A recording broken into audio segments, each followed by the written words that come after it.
中国首提美国搞技术恐怖主义，美国下三滥手段都用了，中国必须给予反击。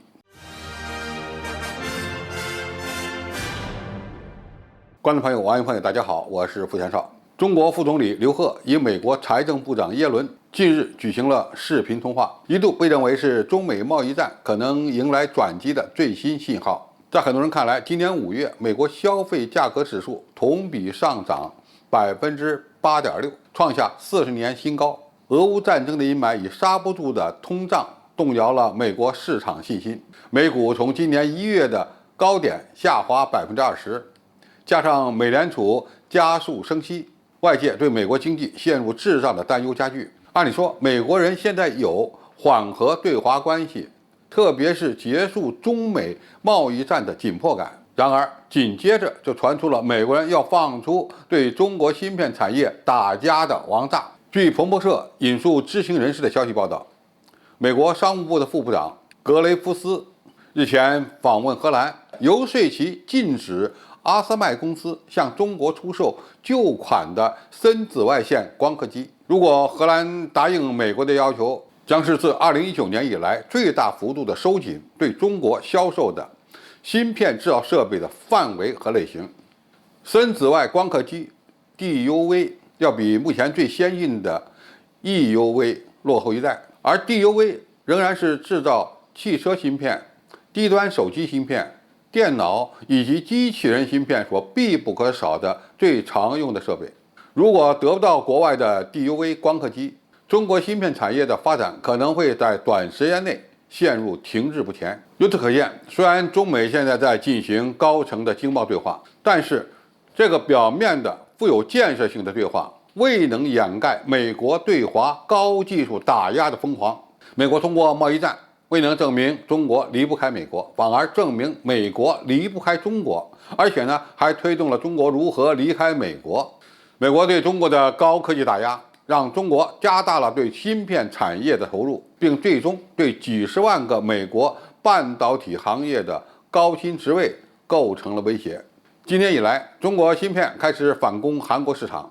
全球发展最快的20家芯片公司，19家来自中国，这些都证明了形势发展对美国越来越不利。于是，美国又开始谋划对中国半导体行业实施釜底抽薪式的制裁。中国外交部批评美国依仗技术霸权搞胁迫外交，是典型的技术恐怖主义。中国首次提出技术恐怖主义，意味着这可能是一件天大的事儿。首先，这将对中国芯片产业的发展带来直接影响。中国芯片产业的发展不可能一步就跨入高端，这就跟中国的白色家电产业和液晶面板产业一样，我们必须先获得大制程的28纳米芯片的可靠技术，